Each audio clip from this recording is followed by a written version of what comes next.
नमस्कार। मैं अभी दरिगांव अतिरिक्त प्राथमिक स्वास्थ्य केंद्र के पास खड़ा हूं। यही दरिगांव अतिरिक्त प्राथमिक स्वास्थ्य केंद्र है और इसको इसलिए बनाया गया है कि जितने भी पहाड़ी क्षेत्र के लोग हैं या पहाड़ी पर जो गांव हैं, उस गांव के रहने वाले लोग यहां पर आकर अपना इलाज करा सकते हैं। लेकिन जब ज़रूरत पड़ी तब इस सेंटर के द्वारा किस तरह से लोगों का इलाज किया जा रहा है, उसकी एक वानगी मैं अभी दिखाने की कोशिश कर रहा हूं।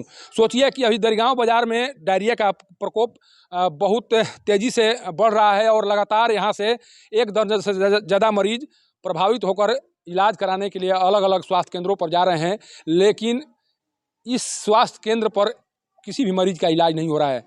सोचिए कि जिसे मरीजों के इलाज के लिए बनाया गया है, वहाँ एक भी मरीज नहीं आ रहे हैं। आखिर उसके पीछे का कारण क्या है, ये समझना बहुत ज़रूरी है। कारण कि जिस क्षेत्र में इस अतिरिक्त प्राथमिक स्वास्थ्य केंद्र का निर्माण कराया गया है, उस क्षेत्र में माना जाता है कि आसपास के जितने लोग हैं, उन लोगों का इलाज यहाँ से अगर हो जाए तो उन्हें यहाँ से करीब 10 किलोमीटर की दूरी तय नहीं करना पड़ेगा। लेकिन वक्त आने के बाद अब उन्हें 10 किलोमीटर की दूरी तय करना पड़ रहा है और ये स्वास्थ्य केंद्र एक तरह से हाथी का दांत बन चुका है। यहाँ पर किसी प्रकार की कोई सुविधा नहीं है। यहाँ पर बेड तो हैं, लेकिन डॉक्टर और स्वास्थ्य कर्मियों के अभाव के कारण यहाँ पर जितने भी डायरिया प्रभावित मरीज आ रहे हैं, उन्हें यहाँ से रेफर कर दिया जा रहा है। ये कहा जा रहा है कि यहाँ पर सुविधा नहीं होने के कारण आपका इलाज यहाँ पर नहीं हो सकता है। हमारे साथ एक यहाँ के दरिगांव के पूर्व मुखिया जी हैं, उनसे समझने की कोशिश करते हैं कि इतना बड़ा जो डायरिया का प्रकोप है, उस प्रकोप से कैसे आप लोग निपट रहे हैं और जो मरीज आ रहे हैं उनका इलाज कहाँ हो रहा है। मुखिया जी, एक चीज़ बताइए, भूतपूर्व मुखिया हैं आप, यहाँ की स्थिति से वाकिफ़ हैं। यहाँ पर डायरिया का प्रकोप फैला हुआ है, कैसे इलाज हो रहा है लोगों का? अपने टाइम में हम लोगों ने मेहनत करके सरकार से किसी तरह यह स्थापित कराए, तो उस दिन बड़ी खुशी हुई जब 4 डॉक्टर की पोस्टिंग और 12 बेड की यह प्राथमिक स्वास्थ्य केंद्र जब हुआ, तो हमें लगा कि अब हमें क्षेत्र के कैमूर पहाड़ी के तलहाटी के लोगों का गरीबी से कुछ निजात मिलेगा। लेकिन निजात मिलने के जगह पर यहाँ के जो प्रभारी हैं, वह कभी अपने प्राथमिक स्वास्थ्य केंद्र को देखे नहीं होंगे, सुने होंगे, या कभी अगर उच्च अधिकारी के साथ चले आए तब देखे होंगे। पहले तो गरहाजी रहते हैं घर का मालिक, तो स्टाफ क्या करेंगे? प्रभारी न रहते हैं न देखते हैं। उनका पोस्टिंग है दरिगांव में, वह रहकर सासाराम में अपना क्लिनिक चलाते हैं। उनको क्या दर्द है? यह है आपका डायरिया से पेशेंट हमारे यहाँ 2 मर गए, 50 पेशेंट जो है डायरिया के चपेट में हैं। मैं अभी सासाराम सदर हॉस्पिटल में 10 लोगों से मिल करके आ रहा हूँ, वहाँ देख रहा हूँ, वहाँ की भी व्यवस्था इसी तरह से है। कि कुछ लोगों की मौत हुई है डायरिया से, ये इसमें कितना सच्चाई है? 2 आदमी का हुआ है, अभी उसका कल एक का कार्यक्रम हुआ और एक 2 दिन पहले उसका काम क्रिया हुआ। अगर मान लीजिए ये सेंटर सही तरीके से काम करता तो शायद उनकी ज़िंदगी बचाई जा सकती थी। बिल्कुल सर, अभी हमारे यहाँ से जितने भी डायरिया के पेशेंट सदर हॉस्पिटल में गए, उनको जो भी देख रेख में जो भी दवा हुआ, जो भी ट्रीटमेंट हुआ, उससे अभी बचे हुए हैं। देखिए, इनके द्वारा एक बहुत बड़ा आरोप लगाया जा रहा है। आरोप यह लगाया जा रहा है कि यहाँ के जो प्रभारी चिकित्सा पदाधिकारी हैं, वो यहाँ तक विजिट ही नहीं करते हैं और यहाँ पर जो स्थिति है उसके बारे में जानने का प्रयास भी उनके द्वारा अभी तक नहीं किया गया है।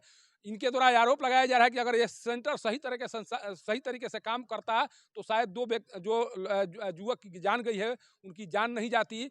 तो सोचिए कि इस सेंटर का निर्माण कराकर आखिर क्या करेंगे? इसे हाथी का दांत बनाकर क्या करेंगे? बल्कि इसे बंद कर दिया जाता तो अच्छा रहता। कम से कम लोगों का भरोसा तो इस पर नहीं रहता। सोचिए कि यहाँ पर एक बोर्ड टंगा हुआ है जिस पर लिखा हुआ है कि यहाँ पर 24 घंटा प्रसव की सुविधा उपलब्ध है। लेकिन अगर एक एएनएम यहाँ पर एक एएनएम की पोस्टिंग है, क्या एक एएनएम के बदौलत यहाँ पर किसी का प्रसव कराया जा सकता है? किसी गर्भवती स्त्री का प्रसव कराया जा सकता है? यह प्रश्न क्यों न पूछा जाए। जिस दिन पहला प्रसव हुआ था, उस दिन यहाँ के जो डीएम है धर्मेंद्र कुमार, उनके द्वारा जच्चा बच्चा को एक तरह से सम्मानित किया गया था और उस समय उनके द्वारा कहा गया था कि यहाँ पर 24 घंटा प्रसव का कार्य होगा। लेकिन 1 माह में कोई एक पेशेंट जो सासाराम जाने की स्थिति में नहीं है, कोई महिला जो सासाराम नहीं जा सकती है, वहीं आती है, चूँकि लाचारी होगी तभी आकर यहाँ पर अपना प्रसव कराती होगी। अगर उसके पास सुविधा होगी तो कहीं भी वो यहाँ पर आकर अपना प्रसव नहीं कराएगी। कारण कि जो स्थिति है यहाँ पर, सोचिए कि मात्र एक एएनएम है, प्रशिक्षित यहाँ पर जीएनएम भी नहीं है, चिकित्सक, महिला चिकित्सक भी नहीं है, तो कैसे प्रसव होता होगा यहाँ पर, कैसे कार्य किए जाते होंगे, आप समझ सकते हैं। पूरा दरिगांव बाजार इस समय डायरिया का चपेट, एक तरह से डायरिया का असर को झेल रहा है। लेकिन यहाँ पर जो चिकित्सा पदाधिकारी हैं घर में बैठे हुए हैं, यहाँ के जो शौचालय हैं, उस शौचालय का दरवाजा कई दिनों से टूटा पड़ा हुआ है। एक व्यक्ति को खड़ा करके जब वहाँ पर चिकित्सक शौच करने के लिए जाते हैं, उस दौरान एक व्यक्ति को दरवाजे पर खड़ा किया जाता है कि कोई बाहरी आदमी ना आए। ये कि स्वास्थ्य व्यवस्था किस तरह से लचर हो चुकी है, किस तरह से स्वास्थ्य व्यवस्था बदहाल हो चुकी है, ये बताने के लिए काफ़ी है। 10 बेड यहाँ जरूर बना दिए गए हैं, लेकिन स्वास्थ्यकर्मियों की सुविधा नहीं होने के कारण यहाँ पर इतना दिनों से डायरिया का असर दिखाई पड़ रहा है, लेकिन आज तक किसी भी मरीज को इस अस्पताल का लाभ नहीं मिला। तो यही माना जाएगा कि ये एकदम हाथी का दांत बनकर रह गया है, और इसे यहाँ के जितने प्रभारी हैं उन पर कार्रवाई क्यों न किया जाए, यहाँ के जो मैनेजर हैं उन्हें कार्रवाई के दायरे में क्यों न लाया जाए। कारण कि जब मरीज यहाँ की सुविधाओं का लाभ नहीं उठाएंगे तो फिर इस अस्पताल का मतलब क्या है, और यहाँ के अधिकारी को फिर क्यों रखा गया है। जब आप अपने ड्यूटी को सही तरीके से नहीं बजाएंगे तो आपको आपके पद से क्यों न हटा दिया जाए, ये यहाँ के अधिकारियों से पूछा जाना चाहिए। यहाँ के जो सीएस हैं उनसे पूछा जाना चाहिए कि जब आपके प्रभारी चिकित्सा पदाधिकारी सही तरीके से काम न करें तो उन्हें उनके पद से क्यों न हटा दिया जाए। या जो पूर्व मुखिया हैं उनके द्वारा एक बहुत बड़ी बात कही गई कि अगर यहाँ पर व्यवस्था ठीक ठाक से होती तो शायद जो 2 युवकों की जान गई है वो नहीं जाती, और इसके लिए यहाँ के स्वास्थ्य विभाग को जिम्मेवार क्यों न माना जाए। कई तरह के प्रश्न हैं, जिन प्रश्नों का जवाब यहाँ के चिकित्सा प्रभारी से लेकर जो सीएस हैं रोहतास उन्हें देना चाहिए। नहीं तो यही माना जाएगा कि तेजस्वी प्रसाद यादव लाख दावा कर लें, लेकिन उनका विभाग अभी सुधरने का नाम नहीं ले रहा है। और ऐसे अधिकारी जब तक से रहेंगे, ऐसे चिकित्सा पदाधिकारी जब तक से रहेंगे, उनका स्वास्थ्य विभाग हमेशा खस्ताहाल रहेगा, और उनके स्वास्थ्य विभाग को कभी भी पटरी पर नहीं लाया जा सकता। दरिगांव अतिरिक्त प्राथमिक स्वास्थ्य केंद्र से पब्लिक न्यूज के लिए सत्येंद्र चौबे।